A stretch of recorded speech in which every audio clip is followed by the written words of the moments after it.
right about the time I started clean jerking 350. Is that why he's still growing? Because he hasn't clean jerked 350? That's why he's so fucking tall.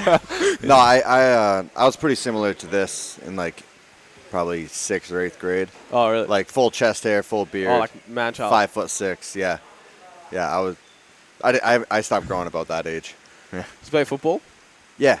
Yeah, I played football, I think all through middle school, all through high school. Wrestling? No, never got into wrestling. I think I wrestled like a match in 1st grade. Got my ass kicked, and I was like, I don't want to do that anymore. You would be like, imagine you as a wrestler. You'd be so good at wrestling. Oh, I love it now. Have you joined in on any of those wrestling sessions? I've been looking. I was watching them wrestle earlier. Whenever like Alex Anderson and I get together, we usually. He was an ex-wrestler, right? I'm not sure. No, I know ZA was right, like collegiate wrestler, but Alex and I just like to bro down, and yeah, he'll throw me across the room. Yeah, nice. So I actually had an interesting question for you. I feel like it's a question I want to ask all athletes. So, do you ever watch UFC? Yeah. Yeah. So you know Rashad Evans? Yeah. So he's like really famous for saying like when he won the light heavyweight title and he was sitting in his living room the next day, he was there and he had the belt on his lap and he was like looking around his family and shit, and he like just won it the night before, and he was like, I feel no fucking different to how I feel, and what I thought would happen being the champ is nothing to what I thought it would be. It's very underwhelming. Yeah. Is that how you felt when you won the CrossFit Games? Yeah, I mean, I'd say it's not too far off from that. I mean, you kind of put it up on a like winning the games on this pedestal. And, yeah. I mean, it's something that I was striving for how many years now, and I mean, people kind of ask me now, like, oh, what's changed? Like, is anything different? I'm like, no, like nothing is different. Like, not a single thing. Like, I still see the same people every day. I'm still training with the same people. I'm still doing all the same things.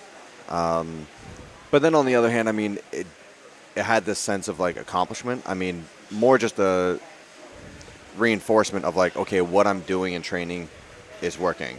For the last year, there's been a lot of, am I doing the right things? Am I fit? Like, I'm training by myself so often.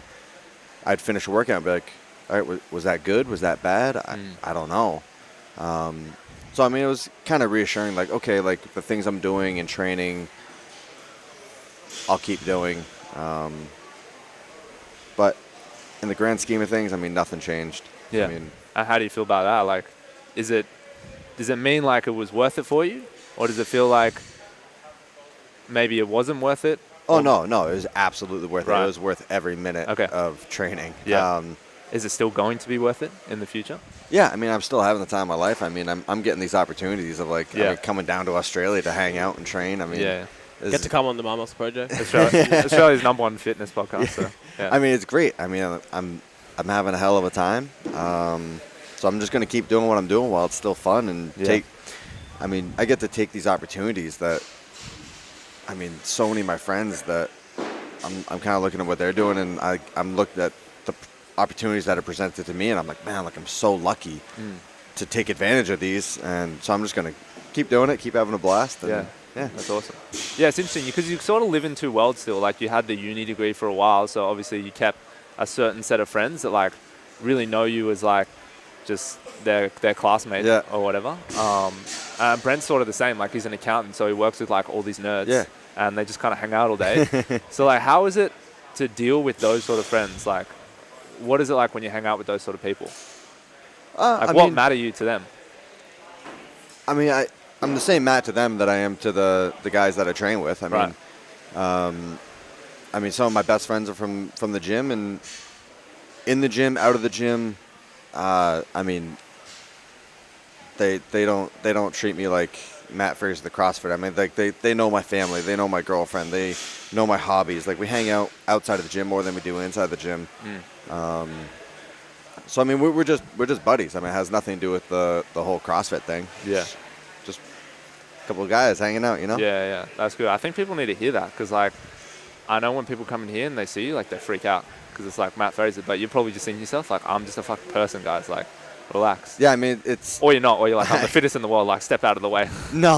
I mean, like I'm only recognized in a CrossFit gym. Like as soon as I walk out into the grocery store, I'm just like everyone else. I mean, like I'm not recognized. I don't think it's quite what people think it is. I mean, I'm still just Matt Fraser. I mean, Yeah. kind of bump into kids from high school or that I went to college with, and it's the exact same. I mean, I'm the same dude that they knew 5 years ago. I'm like, nothing's changed. Yeah. And do you like sort of, because like where we see the sport, like we're gym owners and we've been athletes at regionals and stuff, and you know we travel around a lot. So for you, is it like, what do you want to see out of CrossFit? Like obviously, like you're extremely invested in this, like you're the fittest man in the world, and so like if the sport and the business is not growing, does that make it less exciting for you and less appealing to go in? I mean, you would want to see, you know, in the future, like more prize money, I'd assume, and like bigger sponsor. Oh well, you have the biggest sponsor in the world, but No, I mean, I think the situation I'm in is it was a little more unique, and I think it's becoming more and more common. Of like, so I'm a competitor, but I'm not a coach. I'm not an affiliate owner. I don't make my living off doing seminars. Yeah. Like I'll do something like this once a year, maybe, kind of just to travel, see part of the world. But I think it's becoming more and more common. So on my side, all I'm concerned about is the competition. I know a lot of the other competitors, like they have to dedicate a lot of their time to their business, like Khan. He says he's like, you know, I have to juggle in between building the brand of my business and building my brand. I know a lot of the guys who, you know, it's kind of their side gig. Yeah. Like their main source of income is their business. So, I mean, I'm very disconnected from what's actually happening in the affiliates or seminars or people who work for HQ, that type of thing. yeah. So if we like go back to your training a little bit, obviously a lot of people know that like you fucked your back up real bad and you had surgery on your back and stuff like that. Has that ever affected you since? Like, is it still a concern for you? I saw you doing a lot of mobility. Is that got anything related to your back? No. Ever since my back surgery, I mean, my back's been 100%. I mean, it's so rarely that my back ever flares up. And the only time it does is when I, like, kind of slouch in my chair for too long, and then it kind of flares up a little bit. But in terms of actually deadlifting, I mean, I've maxed out my deadlift how many times since my surgery and never had a second thought about it. Yeah. I mean, it's healed up. It's good to go. Nice. And one thing actually Raf and I talk about, I think Raf's a little bit unique bias, get a bit of a sense of it from you, is that Raf likes to talk a lot of shit in CrossFit to his competitors. And he never like, it's always the opposite. You know, you come in, it's like, guys, like, best of luck. Like, I hope we do well. Let's all like hang out afterwards and be friends. And Raf's like looking at him in the warm-up area and going, you fucking look like shit today. Like, are you going to squat deep? Like, you're going to lock your elbows out? I sense you a little bit like that. Do you kind of bring that sort of? I mean, by no means would I walk up to a stranger and just start spouting off. Guys that I'm buddies with, absolutely. Nice. I think the most I do it with is like all of the Anderson brothers, particularly Alex Anderson. I mean, like we're buddies. I mean, we're in communication all the time. And we just constantly talk smack to each other all the time. I mean, like, we've trained together in the off-season. Like, he's come up to Vermont. I've been down to Tennessee. And it's like we have, like, a 72-hour time limit. And then it's like one of us has to leave because we're going to die. Because never have we done a workout and just, like, done the workout. It's like competing at the games for like 15 workouts in 2 days. Like I remember he was up in Vermont and it was like 8 or 9 o'clock at night, and I was like, you know, like, you want to like do a couple squats? We're like, yeah, sure. He was like, all right, what are you going up to? I'm like, yeah, you know, like 385 for a couple sets of 3.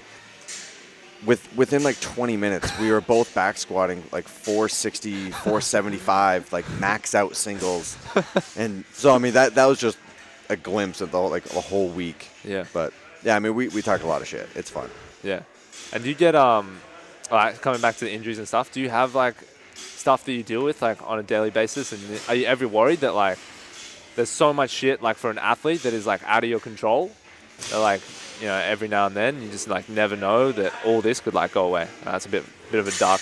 No, road to go down, I get it. I mean, it's one of those things that's like, yeah, it's a huge concern because your career can be taken away in the blink of an eye. But at the same time, it's like you said, it's something that I have zero control over. If something just is a fluke and goes wrong, then that's what's going to happen. So, I mean, if you're going into every workout kind of sheltering something, like being scared, then you're probably not going to get everything out of it. So, I mean, it's one of those things like, well, yeah, I mean, of course it could happen. I mean, it has happened to me. When does it happen? Well, like I broke my back. Right. And it was just a normal training day. Nothing out of the norm. And I did a clean pull and literally just felt like a big old pop. And then, like, my back stopped working. And I was like, oh, like, what happened? And then I couldn't walk for a couple days. And it's like, oh, yeah, you broke your L5. I'm like, oh, well, that sucks. But, yeah, I mean, just try to take control of what I have control over. I mean, like, doing the proper warm-up, stretching a little bit, that type of stuff, having proper technique. But beyond that, if something's going to let go, it's going to let go. Yeah. So do you see specialists, movement corrective work, chiropractors, physios? You get deep into that sort of stuff? Yeah, I have a couple people on my team that I go to. I get a lot of dry needling done. I get some soft tissue work done, but that's more on like a need-to basis. I usually wait until my ass is on fire with an injury to start getting it worked on. But I mean, just kind of doing what I have to staring at those donuts. Yeah, I know, right? Doing what I have to kind of keep moving and keep going. Yeah. But nothing special. Yeah. Do you feel like you're doing anything that other competitors are not doing? You want me to tell my secrets? No, not your secret. But I know, Brent Fikowski doesn't have a couch in his house. So that's obviously his secret. Yeah. Do you feel like you do anything out of the ordinary? No, I feel like I'm a pretty normal dude. I just train, eat, sleep, try to have a good time. I mean, nothing special. I mean, if something looks like a good time, I'm probably going to do it. Yeah. Did you ever feel like, though, how, and I guess it's hard for people to understand because, only you know the work that you've put in, but people see, this dude was really good at weightlifting, and then all of a sudden he becomes, second in the CrossFit Games twice, and then first. Your fitness is ridiculous. Do you ever look at it and be like, how the fuck did I get so fit so quickly? Without putting in years of endurance work, like swimming and running and that sort of thing. You're the best runner at the CrossFit Games. I did put in years of agonizing work. Right. Going into the 2014 games, I was strong, had no cardio. And then 2015, I literally just did 1 year of cardio. I knew my barbell movements were good enough to get me by. And so if you look at the results from the 2015 games, I took second place on the two longer endurance events, and then I took fourth place on the two weightlifting events. So I kind of tipped the scales too much in the other direction. So then coming into 2016, I just tried to even them out a little bit. But yeah, I mean, nothing too special.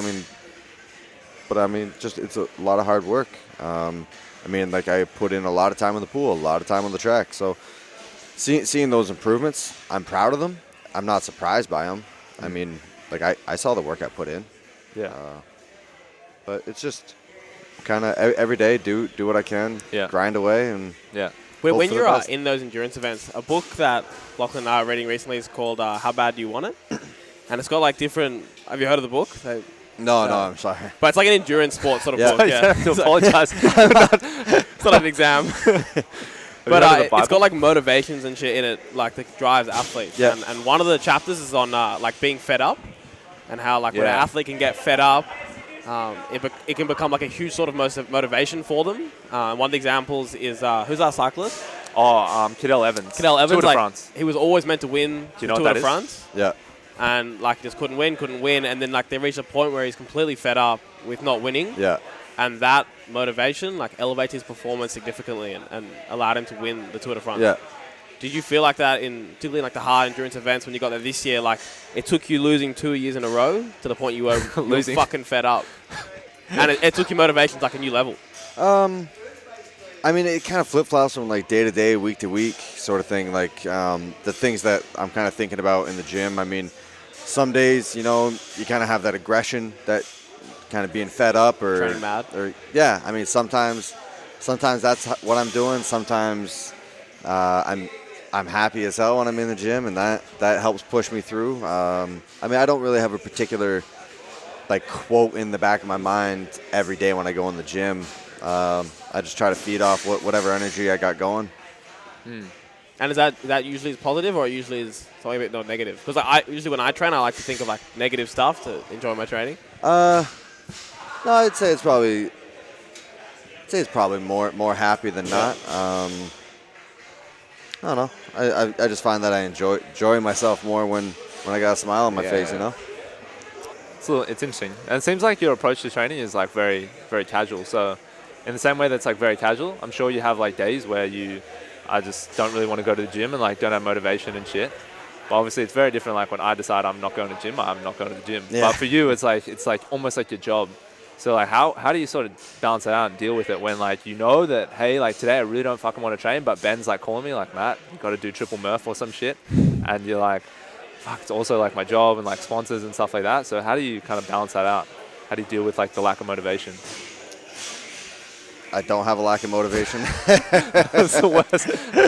No, I mean, there's definitely days that, things hurt or you're tired or whatever it is. I mean, I definitely have those days that it's not as fun, I guess. Yeah.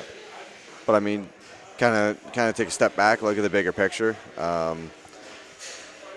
don't know. I never really have that problem of thinking like, oh man, I don't want to go in. Like It's usually those days that I'm like, oh, I don't want to go in. I'm like, good. Like this is the day that I'm going to get some benefit out of it. Yeah.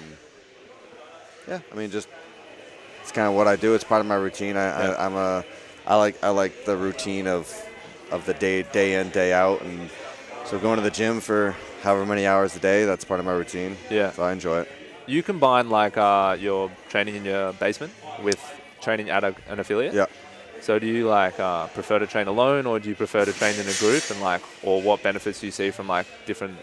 I mean, most of the time when I'm in the basement, I'm 99% of the time by myself.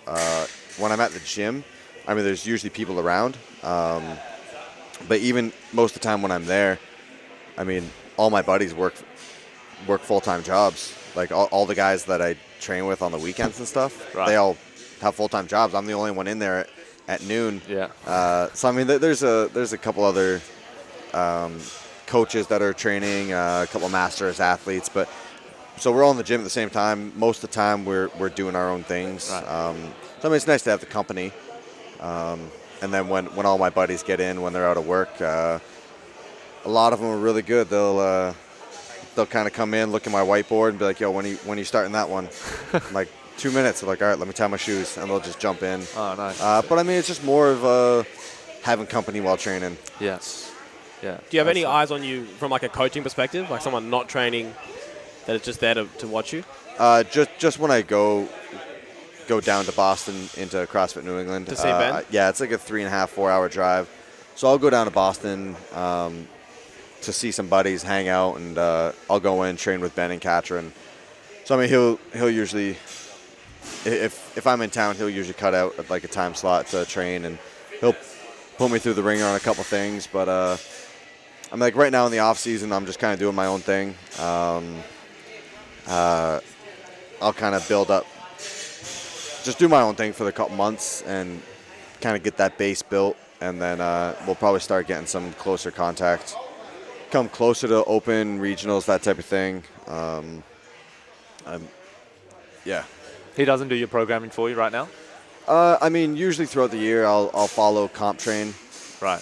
fairly closely. I'll add in, because I mean, I feel like I'm very good at identifying my weaknesses. So I'll kind of identify a weakness, and if I know how to tackle it myself, then I'll tackle it myself. If it's something that I'm like, I don't know how to do the progressions on this, I'll contact him. If it's something that he's not a specialist in either, I'll reach out to someone who is a specialist in it and get help from them. I mean, it's just trying to find the resources to. I mean, I'm not going to go to someone who's never done a powerlifting competition and say like, hey, teach me how to deadlift. That's kind of... You want to go to the best. Yeah, I mean, you want to go to a powerlifter to get powerlifting advice. Yeah. So like this off season, that's what I did. I mean, my lowest placement was the deadlift, so I looked up Juggernaut weightlifting and You went to Juggernaut Gym? Yeah. In LA? No, I just got in contact with him and okay. was sending him some videos, and he gave me the proper exercises. He gave me some programming. I mean, Was that Max Hayata or? No, Chad? Chad Wesley. Oh, Chad Wesley. Have you met Chad in person? No, I haven't met him. Oh yet. my God. He's down in Melbourne. I think he's about the same size as you. Yeah.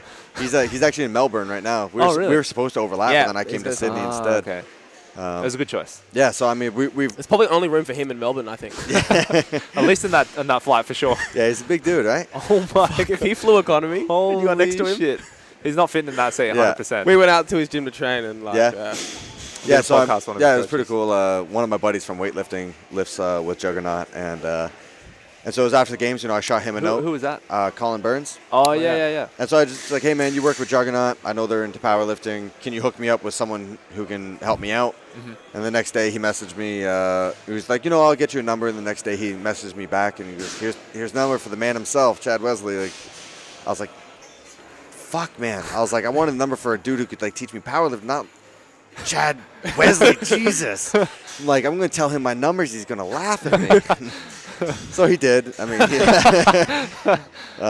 no, I mean he was a big help. But I mean he's a specialist in. Like I'm not going to go to him for a swim lesson. Like that'd be kind of useless. Like I have some swim specialists in my gym, so I'm going to reach out to them and get some swim help. And yeah, I mean it's just kind of nitpicking, taking little bits of information from each person and trying to combine it all together. Yeah.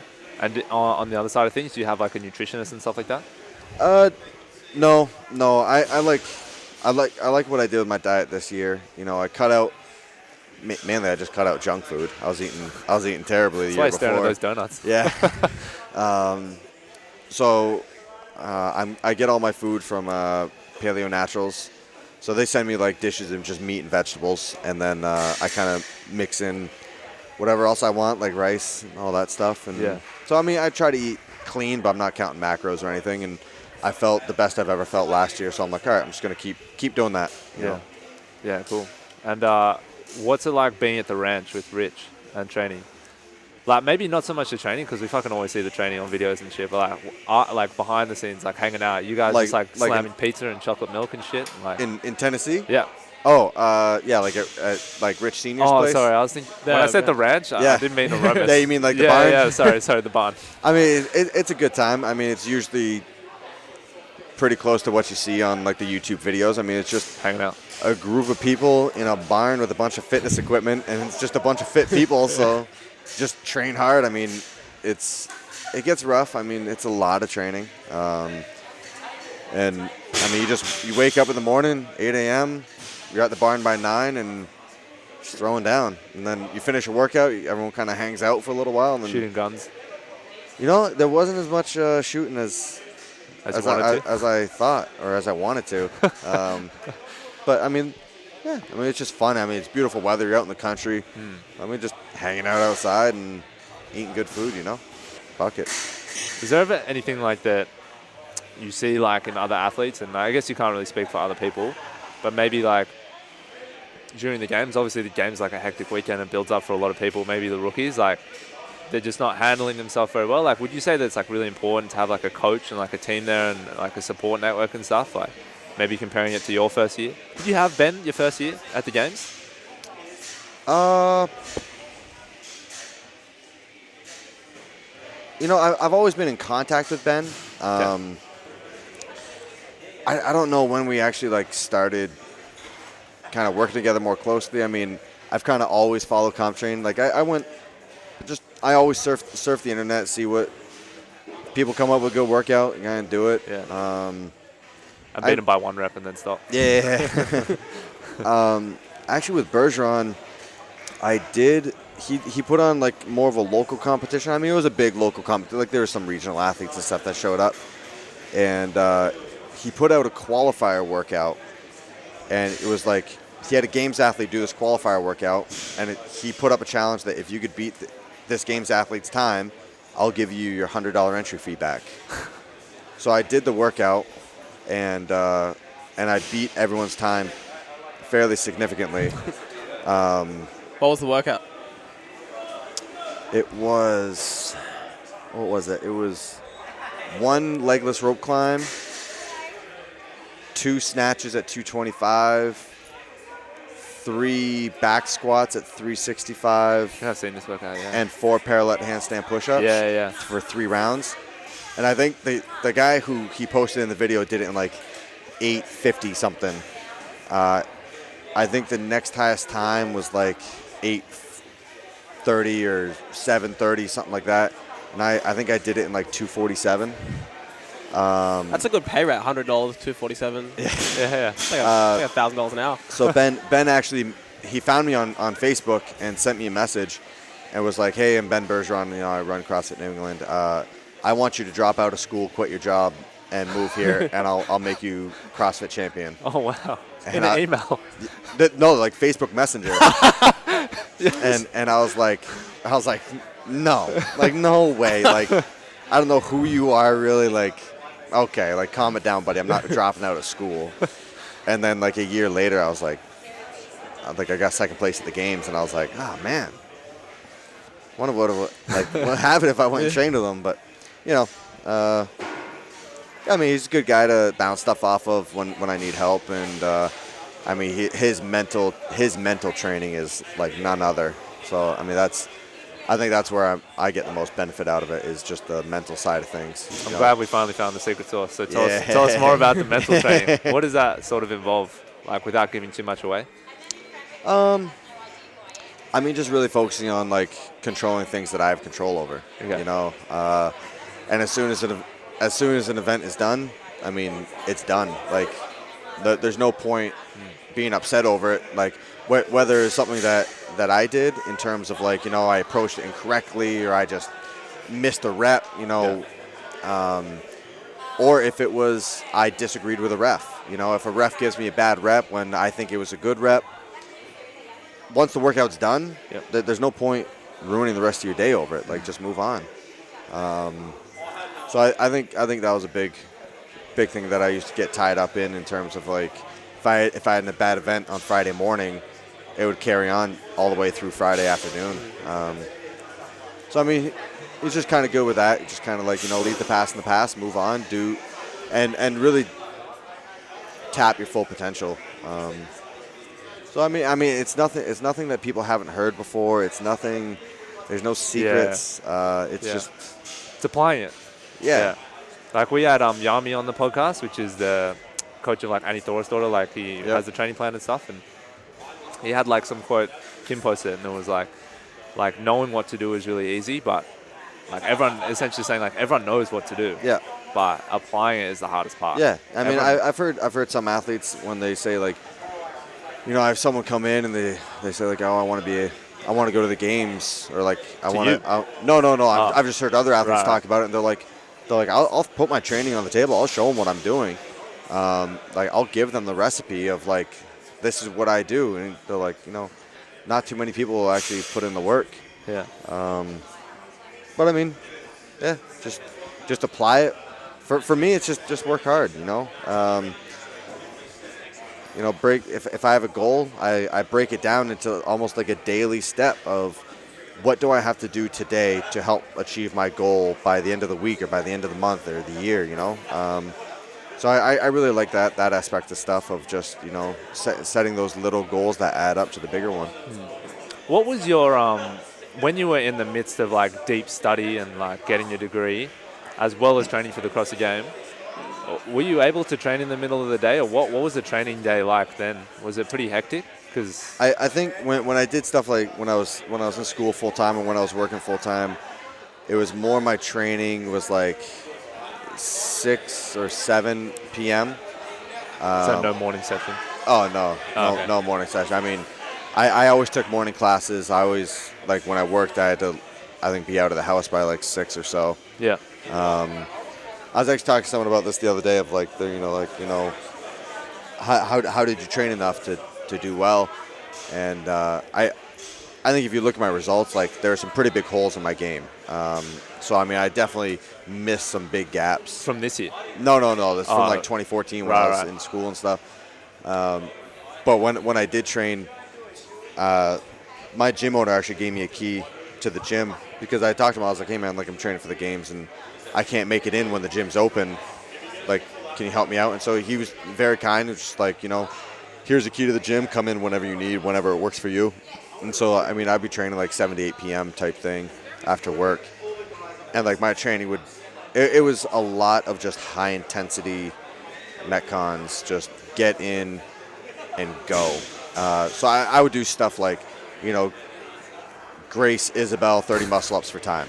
Like all 3 workouts back to back, just so like it's 10 minutes of work and then I'd be done. And it's pretty fast. Yeah, so I mean, it wasn't great training.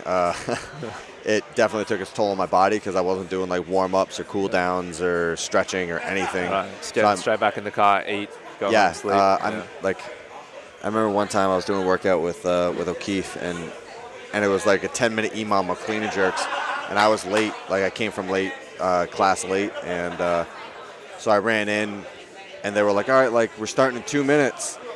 And so I ran in, did 1 rep at 135, 1 rep at 225, 1 rep at 315, and then the 10-minute EMOM started. So I mean, stuff like that, it's like, okay, it works for a little window, like you can get away with it, but after a while it starts taking its toll on you. So now I apply a lot more time to the warm-ups and cool-downs and taking care of my body. Yeah. And do you miss sort of the aspect of being able to like go to school and like tune out of the CrossFit Games, or like are you in school and you're just thinking about barbells the whole time? No, I mean, there's certain things I miss about school. I love like the time regimen of structure. I mean, like right now it's like I wake up and I have one thing to do, and that's just train. So it's like, okay, when do I go in? Like, you can only train so much in a day, so it's like, do I go in at 7 a.m. or 9 a.m.? Whereas when I was in school, it was, no, you have to be at the gym from noon till 1, and then you have another hour from 6 till 7. So that was nice. It took choice out of it.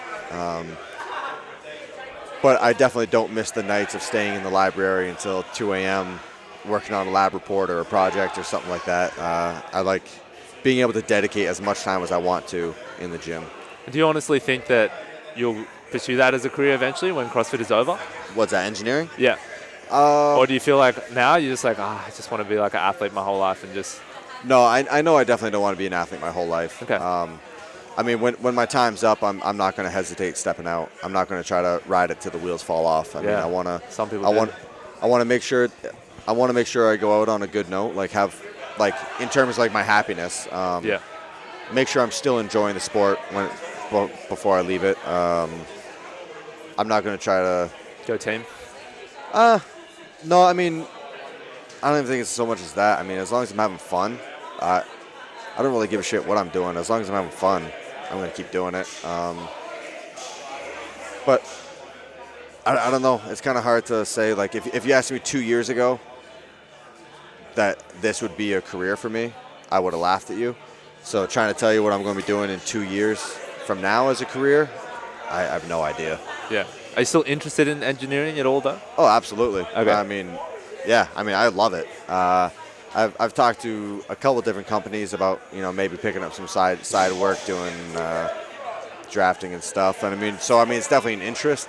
I don't know how realistic it is to juggle that in with training full time, but it's definitely an interest. I still love that stuff. Yeah. Oh, that's really cool. All right, so we have 3 questions that we ask like all our guests. Yep. It'll be interesting to compare these answers to Brent Fikowski.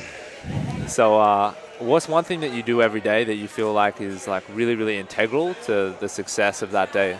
Like something you almost never go without. I don't know. You wake up at the same time every day? Like do you have coffee at the same time every day? Yeah, so I have the same morning routine every morning. Tell us about that. Up at 8. I usually have like 2 or 3 cups of coffee, bacon, eggs. But I don't think that really contributes too much. I like routine, but like I don't have like anything that like if I happen to miss it that day, like if something came up and I had to like run out of the house, I don't know if I have anything in particular that I'm set on that I have to do to have a good day. I mean, Still no habit that you've like kept in Australia no matter what? no. The secret to winning the games is not giving a fuck about anything. But you have a routine then for your day, so you train at a similar time and you. No, I mean, even that, no. I mean, it depends what comes up in the day. I mean, like, if I need to run to the store to do something, like, if I do it in the morning, I do it at night. I don't really care. Like, if I'm hanging out with a buddy, sometimes they can hang out in the morning, sometimes they hang out at night. I'll adjust my training to fit whatever's going on that day. I don't really have too much preference on what's happening, you know? Yeah. That's a good way to be. Helps you relax and stuff, not stress about things. I guess. And second thing, what's something like recently that you like used to believe in a lot and practice a lot, maybe tell other people, but now you've changed your mind on it? Ooh, man. I'll give you an example. It's a big one. It's the best one we've ever heard was from John Wellborn from CrossFit Football. Oh, we haven't released this. Oh, jeez. Never mind. People like change their We'll tell you after. people change their mind on training. Like sometimes they change their mind on fucking coffee they drink. I mean, I change stuff all the time. I mean, just kind of depending on what works that day. I mean, whether it's from training a weakness or hanging out with someone else. I mean, I love training with other people just to see what they're doing. Even if it's something that they're doing that, like when I first see it, I'm like, no, I don't want to do that. I'll give it a whirl. I'll try anything once, and try to pull from those experiences. You know, what did I like about it? What did I not like about it? Even a terrible experience is an experience, and you kind of pull something from that. Have you got a particularly terrible experience that pops to mind that you tried and you're like, not doing Never that again? Oh yeah, I mean not so much. Like what pops to mind isn't gym related. I wasn't even doing CrossFit at the time, but Fantastic. it was the absolute worst job I've ever worked in my life, and every day was like you just wake up and just be like, oh my god, I have to go to this job today. What was the job? I don't want to. I don't want to get into what it was or who my employer was or anything. It's like a sexual job, like No. right. What the fuck? No.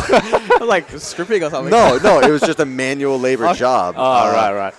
But it was just one of those things that, like, I mean, it was good money. It was good for what I had going on at the time. But it was an absolute hell of a job for months. But even that, like, I ended it.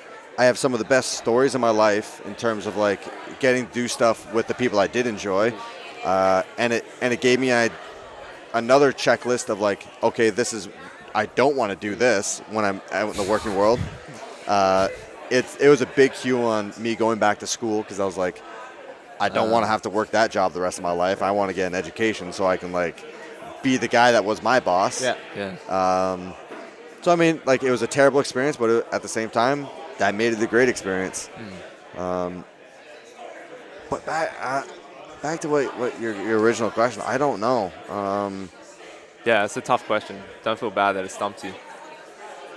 Yeah, I really can't think of anything that like I just completely switched my belief in. Yeah, I don't know. Would you say with your nutrition, that's something that you've changed your beliefs in? No, I mean when I was eating terribly, I knew it was terrible. Like That's why it's called terrible. I just really was sticking to my guns of like I can out-train a bad diet. Yeah. And then it was, when was it? We were watching the 2015 like Fittest on Earth film, and there was a couple scenes that came up. And like, so I'm at the world premiere like with, you know, all my competitors there. Like Ben Smith was there, Austin Maliolo, Spencer Hendel. And we're watching it, and I'm sitting next to my girlfriend, and a clip came up where like I'm like running across the screen, and I nudged her. I'm like, oh my god, like why did no one tell me I was so round? And I had no idea. Like, and yes, so round. And so I was like, that circle. I was like, damn, all right, like I guess I'll cut out the ice cream and junk food, and I mean, mainly it was just cutting out like the food, the meals I'd buy at the gas station type thing. They're the best meals, though. Yeah, I know. They're delicious. Oh, they're so good. So many good choices. Do you have any other vices? Like, I know some people are like, I don't drink, but... I mean, I drink a lot of coffee. Like, a lot. Yeah. Do you like the coffee down under? Oh, I love it. Oh, It is incredible. Yeah. I mean, like, we were in Italy a couple weeks ago, and coffee there is amazing. Yeah. Coffee here is amazing. And then, like, I go back to the States, and it's just like, ugh. The percolator stuff, so yeah, bad. it's like, what is this? Yeah. Starbucks never got popular here. Yeah. I remember a couple years ago, I forget who I was talking to, but they said they're from Australia, and they're like, yeah, like, Starbucks came down to Australia, opened up, and immediately closed because everyone hated it. Yeah. And I was like, how? Like, how? How is that possible? and then I've got down here and started having the coffee, and I was like, oh, okay. Yeah. I get it. Yeah. Do you drink just the black coffee here? Yeah, it's just the best. straight espresso. Yeah, so I good. love it. That's fantastic. So final question, because we're about to get swamped by a million people. What is your favorite quote? I know you mentioned you don't really have a quote you follow, but surely there's something that you know of that you enjoy, or that rings true to you. Maybe something Ben tells you in a workout. I mean, like Ben tells me different stuff every day. I mean, like when we're at the games, every workout I'm walking out on the floor, and he has something out different, whether it's something for me to focus on or something for me to attack. You know, it's been a wide array of stuff that he's told me. You know, I don't have like a certain quote that I throw on the wall or keep in the back of my mind or anything like that. What about an athlete that inspires you?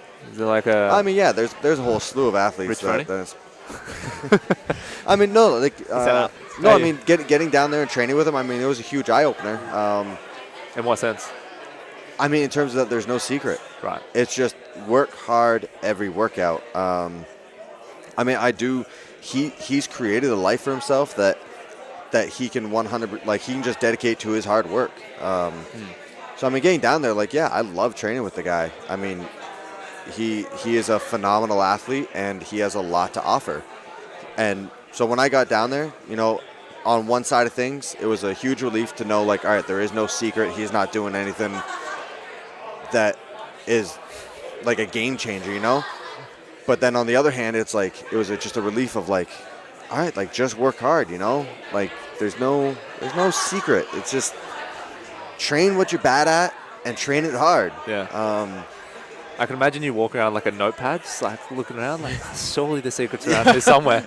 No, I mean, like, what do you look back there? What equipment is that? I mean, the first time I went down there, you know, I didn't really know what to expect, and just kind of went along with whatever they threw out, and then I think I've been down there a couple times since, and you know, it's just same thing I was doing at home, just with different people. Yeah. Just hanging out with buddies, having a good time. Everyone's pushing each other. That's it. Yeah. I mean, there's a handful of athletes. Like, I've never really followed sports growing up or anything. Okay. But, you know, there's those iconic athletes that kind of stick out. Muhammad Ali. Yeah, like Muhammad Ali or like Mike Tyson. He was more kind of closer to my generation. Yeah. Usain Bolt. People like that like I like watching those athletes because, like, there's no question. I mean, like, there's so many athletes like, oh, he's the best quarterback, and people have debates over it. And it's like, with some of these athletes, it's like, no, like, Usain Bolt is the best sprinter. There's no question. Like, he just crushes everyone. There's no debate, you know? Yeah. So I like athletes like that where it's like there's no debate. Like, no, he was like 10 yards ahead of you. Yeah. But, I mean, like, I don't have posters of anyone. Like my whole gym is just kind of plain walls, you know? Yeah.